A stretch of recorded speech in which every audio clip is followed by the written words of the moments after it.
Kalina mungkin sedikit cerita kemarin pemeriksaan di Kapolda Sumatera Selatan ya. Seperti apa mungkin? Jadi gini, aku pertama kali datang itu udah ada mungkin 30 media atau apa di depan, terus minta wawancara. Aku bilang belum dulu, aku pikir cepat ya. Aku datang jadi dari bersama penegak hukum ya, PH maksudnya kuasa hukum, jam 10 pagi, selesainya itu jam 12 malam. Gini, awal dipanggil aku kan nggak datang, terus habis itu aku datang yang kedua, aku nggak nyangka jadi tersangka terus langsung naik kasusnya. Ini sebenarnya ini kaget banget sih, aku kayak nggak dikasih kesempatan, tiba-tiba langsung tersangka, jadi termasuk alot di dalam. Awalnya seperti apa sih Kak? Hingga akhirnya dipanggil pihak Polda. Jadi awal kasus itu kan yang waktu viral makan sesuatu yang diharapkan itu di netizen rame gitu, dan setelah 1 bulan kemudian tuh aku nggak tahu kalau aku mendapatkan panggilan polisi gitu. Aku pikir orang yang mau lapor ini nggak bener-bener sampai kasusnya jalan banget gitu loh, atau dia lagi sebel ormasnya atau gimana, pikirku tuh nggak panjang lah intinya. Nah setelah kemudian habis lebaran itu aku dapat panggilan di tanggal 18. Di tanggal 18 itu, setelah itu aku kan dekat lebaran ya, pikirku aduh ini sulit nih, apalagi kondisi kesehatanku memang nggak bagus, aku nggak datang tuh. Terus ada salah satu media dari daerah sana yang kayak agak sedikit memaksa, lu nggak datang gitu kan. Aku bilang aku sakit, kalau memang nggak sabar pelapor ya udah bayarin tiket. Pinternya si pelapor ini, kemudian omongan aku tuh langsung dikasih penyidik, marah lah penyidik, kira kayak aku meremehkan hukum, makanya langsung naik tersangka saat itu. Nah akhirnya dia ngasih kesempatan untuk datang yang kedua kali. Itu sempat komunikasi Kak dengan pelapornya ini? Sempat sih, tapi kayaknya alot susah sih, karena dia katanya nggak mau ada perdamaian seperti itu. Mungkin perasaan Indonesia ada rasa takut atau gimana jadi tersangka ini? Hanya orang munafik yang nggak takut. Cuman aku di sini tuh dibilang takut banget nggak, cuma kayak harus tidak menyesali. Sebenarnya gini, pengacara aku sempat gini, kamu kalau memang sakit kita tunda dulu karena kita tuh tahu kamu bakal ditahan. Dia udah bilang kayak gitu. Aku nggak tahu gimana, mungkin namanya pengacara dia punya link atau apa di Polda gitu kan. Terus aku bilang aku nggak mau, aku secara, kalau laki-laki mungkin gentleman ya, aku secara betina men aku harus datang. Dan kemudian aku datang, aku bilang gini, kuasa Tuhan tuh adalah segala-galanya, yang penting aku menceritakan, aku tidak berniat untuk menghina gitu. Nah setelah aku kesana itu aku ditanya beberapa hal yang nanti mungkin aku bisa cerita ke kalian. Tapi aku sempat yang namanya aksesoris ini sempat dilepas. Jadi mereka tuh sudah kayak campur nakut-nakutin juga, dan yang kemudian tuh aku tuh agak depresi karena aku sempat semalam tidur di sana, tapi bukan di tahanan. Di kantor polisi tuh ada spring bed, aku tidur di sana, yang aku tuh malam tuh kayak langsung kayak terbayang, karena dia udah bilang kalau di tahanan kamu tidak akan bisa menggunakan sabun dari sediain, hanya bisa menggunakan kaos, tidak boleh menggunakan aksesoris, dan tidak boleh membawa uang, tidak boleh membawa handphone. Segitu takutnya tuh di imajinasi tuh, jadi langsung kambuh lah. Dari situ aku dilarikan ke UGD kayak gitu. Padahal mereka belum nahan aku, cuma ngasih clue. Jadi sekarang status KP ini seperti apa? Wajib lapor kah atau seperti apa? Kalau aku sih sekarang tuh misalnya ada tahanan tuh kan ada tersangka tidak ditahan. Jadi aku tersangka tidak ditahan, namun aku wajib lapor melalui virtual kayak call kayak gitu loh, video call seperti ini. Wajib lapor berapa kali seminggu? Kalau wajib lapornya tuh seminggu kayaknya 2 kali atau sekali kita video call langsung sama Pak Direknya di sana. Jadi setelah 2 kali sudah bebas tanpa syarat apa? Kalau bebas enggak, karena gini, jadi kasus ini tergantung pelapor. Kalau pelapor mau naik ke pengadilan, ya pasti kita naik gitu. Cuman kita sudah pernah punya itikat baik gitu, karena gini, saya kan manusia biasa. Biasanya kalau ustadz yang mengetahui agama harusnya memberikan kesempatan, oh si Lina ini manusia biasa yang salah. Tapi kalau ustadznya juga meminta damainya besar, nominalnya itu aku nggak bisa, ada pilihan beberapa sih. Atau misalnya tetap lanjut, saya tetap akan lanjut, tapi saya sudah pernah minta maaf. Jadi kemarin kepolisian bilang gini, Lina Mukerji sudah minta maaf, kooperatif sekali anaknya, sopan gitu, tidak berniat dan tidak mengulangi.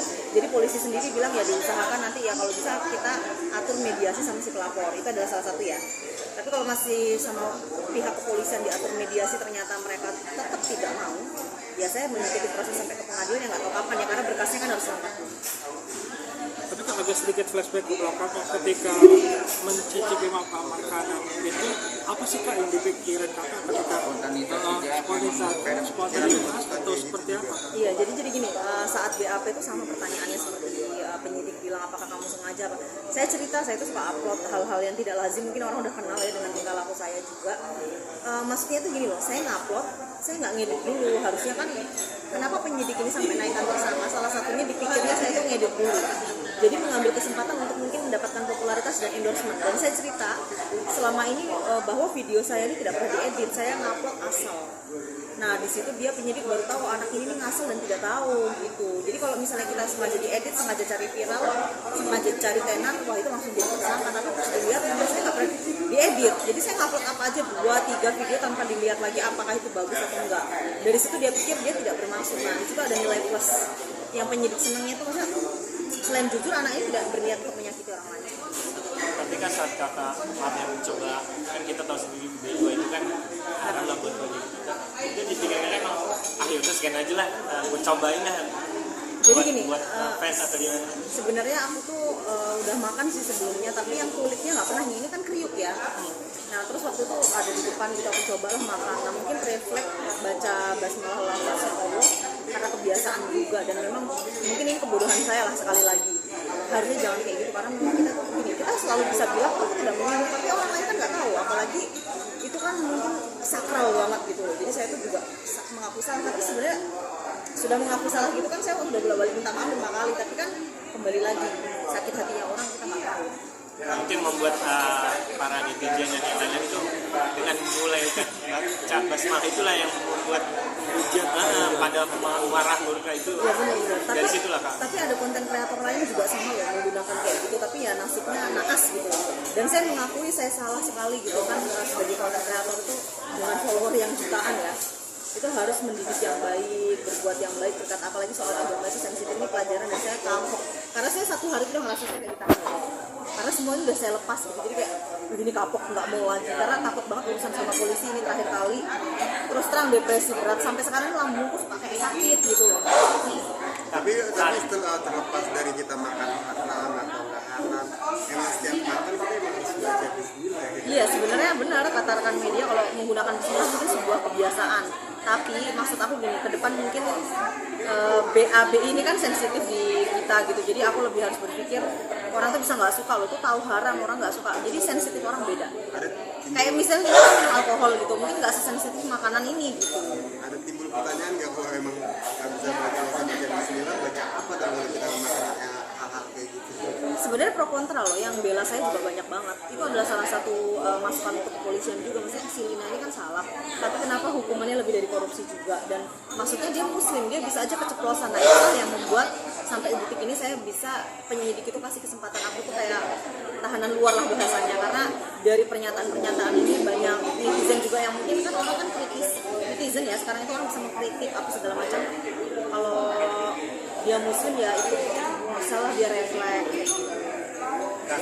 Dampak apa sih kak ketika mulai dilantik dengan KBB ini berfokus karena dengan hujatan dari netizen ini? Kayaknya saya buka semua YouTube atau semua platform sosial media, sini wajahku sendiri deh. Dan itu semua pada komen mampus lah apalah gitu kan. Sebenarnya saya kalau dihujat nggak masalah loh, bukan itu sih, tapi lebih kayak sanksi sosial tuh besar kalau urusan hukum sih.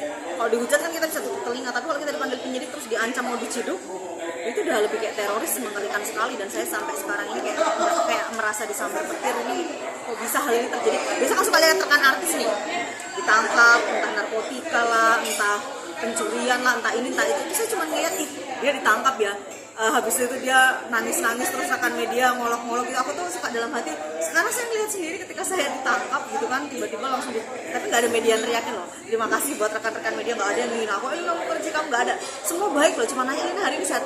Kalau artis lain, woi suka diteriakin kayak gitu yang kasar-kasar, aku udah nggak bayangin nih, waduh kalau di depan media aku diteriakin mental kayak apa. Sosmed kan kita bisa nggak lihat, kalau rekan media kan kameranya nyorot tapi nggak ada sih yang ngomong. Itu aku thank you banget, walaupun mereka suka beritain kadang yang nggak sesuai, tapi ternyata pas di depan punya respect. Ya mungkin karena kasusku juga bukan yang membunuh orang sih, jadi kayak mereka tuh lebih respect aja gitu sih.